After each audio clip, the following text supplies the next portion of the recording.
1750 की धूल भरी गलियों में दुनिया अब भी हाथों से चल रही थी। कपड़ा करघों पर बनता था, लोहे की शक्ल हथौड़ों से बदलती थी और सफ़र घोड़ों, नावों और धीमी हवाओं पर टिका था।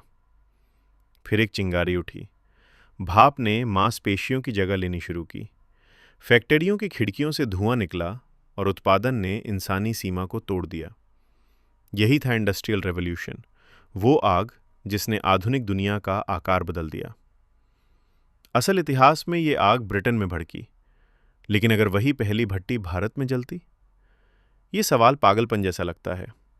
फिर भी 1700 के आसपास भारत कोई पिछड़ा इलाका नहीं था। वो दुनिया की सबसे बड़ी अर्थव्यवस्थाओं में से एक था। वैश्विक उत्पादन का लगभग 25% हिस्सा भारत से आता था। कपड़ा, स्टील, स्पाइसेस, शिप्स, भारतीय आर्टिजान्स का नाम दूर दूर तक सम्मान से लिया जाता था। हाथों की कारीगरी में भारत किसी से कम नहीं था।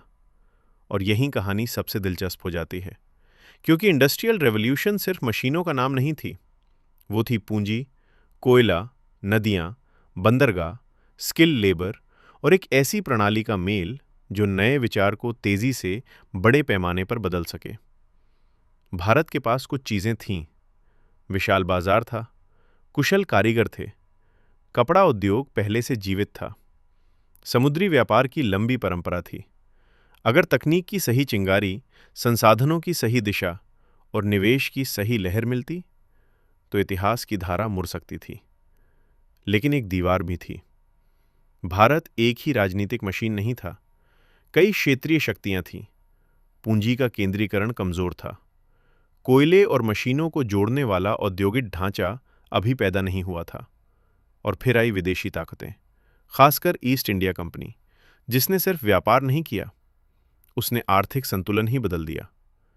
जो देश उत्पादन का केंद्र था, वही धीरे धीरे कच्चे माल के बाजार में धकेल दिया गया। तो हाँ, जवाब इतना आसान नहीं कि नहीं। भारत में क्षमता थी, प्रतिभा थी, बाजार था। लेकिन इतिहास में सिर्फ क्षमता काफी नहीं होती। सही समय, सही शक्ति और सही नियंत्रण चाहिए होता है। एक चिंगारी काफी नहीं होती, पूरी भट्टी चाहिए। और इतिहास का सबसे कठोर सच यही है, जो क्रांति शुरू करता है वही नहीं हमेशा जीतता। कई बार वही जीतता है जिसके पास उसे मशीन में बदलने की ताकत होती है। भारत की गलियों में लोहे की चमक पहले से थी, करघों की आवाज पहले से थी और समंदरों तक फैला हुआ व्यापार पहले से था। वुज स्टील इतना बेहतरीन था कि उसकी गूंज दमिश्क की तलवारों तक पहुंची। भारतीय सूती कपड़ा दुनिया के बाजारों में दौड़ता था और अरब, अफ्रीका, दक्षिण पूर्व एशिया, चीन, हर तरफ से भारत के रेशे और रंग अपनी जगह बना रहे थे।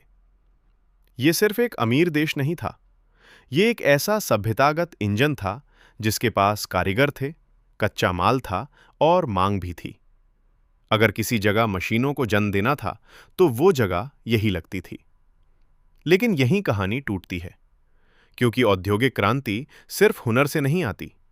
उसे चाहिए होता है स्थिरता, एकजुट सत्ता और बड़े पैमाने पर जोखिम उठाने की हिम्मत।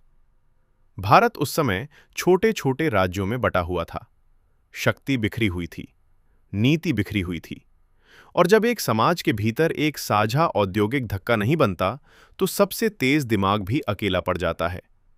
फिर यूरोप आया, पहले व्यापार के नाम पर, फिर नियंत्रण के नाम पर, फिर शोषण के नाम पर। ब्रिटिश ईस्ट इंडिया कंपनी ने सिर्फ जहाज नहीं चलाए, उसने आर्थिक ढांचा बदला। कच्चा माल बाहर जाने लगा, तैयार माल वापस आने लगा। भारत की बुनाई, भारत की कीमत, भारत की शक्ति धीरे धीरे सब बाहर की मशीनों के नीचे दबने लगी। और यही वो मोड़ था जहां इतिहास ने दिशा बदल दी। क्योंकि अगर भारत एकजुट होता, अगर सत्ता स्थिर रहती, अगर कारीगरों को मशीनों में बदलने का मौका मिलता, अगर पहली स्टीम इंजन किसी भारतीय शहर की धूल और आग से उठती, तो दुनिया का औद्योगिक नक्शा शायद लंदन से नहीं, किसी और तट से शुरू होता। समस्या ये नहीं थी कि भारत के पास कुछ नहीं था। समस्या ये थी कि उसके पास बहुत कुछ था, लेकिन उसे एक दिशा में नहीं जोड़ा जा सका। और इतिहास की सबसे बड़ी क्रूरता यही है, जो सभ्यता संभावनाओं से भरी हो, उसे भी अक्सर टूटने के लिए पहले बिखरना पड़ता है। कुछ देश मशीनें बनाते हैं, कुछ देश मशीनों के नीचे आ जाते हैं। धुएं से भरी एक फैक्ट्री के भीतर लोहे की मशीनें पहली बार दुनिया की दिशा बदल रही थी। लेकिन इस बार वो धुआं लंदन से नहीं, मुंबई, सूरत या मुर्शिदाबाद की गलियों से उठता। पहियों की खड़खड़ाहट, भाप की सीटी और करघों की गूंज। एक ऐसा भारत जो सिर्फ कपड़ा नहीं बना रहा, बल्कि इतिहास की धड़कन तेज कर रहा था। पहली स्टीम पावर्ड फैक्ट्री अगर भारत में जन्म लेती, तो टेक्सटाइल इंडस्ट्री सिर्फ बढ़ती नहीं, विस्फोट कर जाती। Indian cloth, Indian steel, Indian tools पूरी दुनिया के बाजारों में फ्लड हो जाते। यूरोप, जो असल इतिहास में निर्माता बना, यहां बायर बन जाता, निर्भर, असहाय। और फिर आता रेल रोड। ब्रिटेन की धूल भरी पटरी नहीं, बल्कि भारत की जमीन पर दौड़ती पहली ट्रेन। बंदरगाहों से शहरों तक, खदानों से कारखानों तक, कच्चा माल और तैयार माल एक ही धड़कन में दौड़ते। मास इंडस्ट्रियल प्रोडक्शन भारत के हाथ में होता, उत्पादन का केंद्र, शक्ति का केंद्र। उसके बाद राजनीति भी बदलती। अगर भारत पहले इंडस्ट्रियलाइज करता, तो कॉलोनाइजेशन सिर्फ मुश्किल नहीं, लगभग असंभव हो जाती। एक ऐसा देश जिसे हथियार खुद बनाने आते, जिसके पास मॉडर्न नेवी हो, फोर्टिफाइड सिटीज हों और फैक्ट्रीज में लगातार वेपन्स निकलते हों, उसे कब्जा करना आसान नहीं होता। एम्पायर की कहानी शायद उल्टी लिखी जाती। ब्रिटेन सुपर पावर बनता भी तो शायद उतना नहीं। यूरोप के व्यापारी भारतीय बाजारों के सामने कतार में खड़े होते। अटलांटिक दुनिया नहीं, इंडियन ओशन इकोनॉमी नियम तय करती। दुनिया का नक्शा राजधानी की तरह ईस्ट की ओर झुक जाता। लेकिन सबसे बड़ा झटका इकोनॉमी नहीं, भाषा में होता। अगर इंडस्ट्रियल एज भारत से शुरू होती, तो ग्लोबल ट्रेड की भाषा इंग्लिश क्यों होती? शायद हिंदी व्यापार की भाषा बनती। शायद Sanskrit based terms engineering, law और साइंस में गूंजते। शायद आज दुनिया के ऐप्स, बोर्डरूम और विश्वविद्यालय किसी और लहजे में सोचते। और अगर यही सच होता, तो टेक जायंट्स भी अलग होते। गूगल, एप्पल, माइक्रोसॉफ्ट के नाम इतिहास की धूल में खो सकते थे। उनकी जगह किसी भारतीय कोस्टलाइन पर जन्मे एम्पायर्स होते, जिनके लोगो दुनिया की स्क्रीन्स पर चमकते और जिनके फाउंडर्स की कहानियां नई सभ्यता लिखती। लेकिन याद रखिए, इतिहास हमेशा वही नहीं चुनता जो सबसे लॉजिकल लगता है। वो अक्सर उसी रास्ते को चुनता है जहां ताकत सबसे पहले जमा होती है। और अगर इंडस्ट्रियल रेवोल्यूशन भारत में शुरू होती, तो दुनिया सिर्फ अलग नहीं होती, वो भारत की भाषा, भारत के बाजार और भारत की मशीनों के हिसाब से चल रही होती। जो पहले इंडस्ट्रियलाइज करता है, वही दुनिया की रफ्तार तय करता है। अगर भाप के इंजन की पहली सीटी लंदन में नहीं, किसी भारतीय बंदरगाह पर गूंजती, तो इतिहास की दिशा वही टूट जाती। कोयले की कालिख, लोहे की चमक और मशीनों की आग, सब कुछ भारत के हाथों में आ जाता। कपास के खेतों से उठकर यहां के कारखाने दुनिया की रफ्तार तय करते।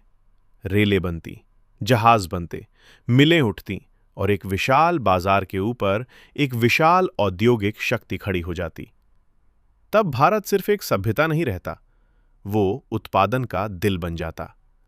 सस्ते श्रम, विशाल जनसंख्या, कच्चा माल और समुद्री व्यापार, ये सब मिलकर उसे उस युग का सबसे बड़ा आर्थिक इंजन बना सकते थे। सैन्य शक्ति भी बदलती। स्टील, हथियार, रेल नेटवर्क और शिपयार्ड किसी भी साम्राज्य को सिर्फ मजबूत नहीं, खतरनाक बना देते। और विज्ञान, जहां उद्योग पहले आता, वहां अनुसंधान भी पीछे नहीं रहता।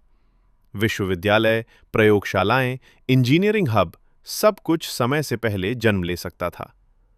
लेकिन हर मशीन के साथ एक छाया भी चलती है, धुआं, शोषण, असमानता। अगर औद्योगिक क्रांति भारत में शुरू होती, तो वही पुराना सवाल यहां भी खड़ा होता, विकास किसके लिए? कुछ शहर आसमान छूते, जबकि करोड़ों मजदूरों की जिंदगी लोहा ढोते ढोते टूट जाती। दौलत कुछ हाथों में सिमटती, समाज के भीतर तनाव बढ़ता। और अगर सुधार समय पर नहीं आते, तो वही ताकत अंदर से दरकने लगती। यही सबसे बड़ा मोड़ होता। भारत शायद दुनिया की सबसे बड़ी अर्थव्यवस्था बनता, लेकिन क्या वो सबसे स्थिर भी होता? अगर संस्थाएं मजबूत बनती, तो भारत अमेरिका केंद्रित दुनिया को इंडिया केंद्रित कर सकता था। अगर नहीं, तो शक्ति की वही आग जिसे उसने जलाया, उसे ही झुलसा देती।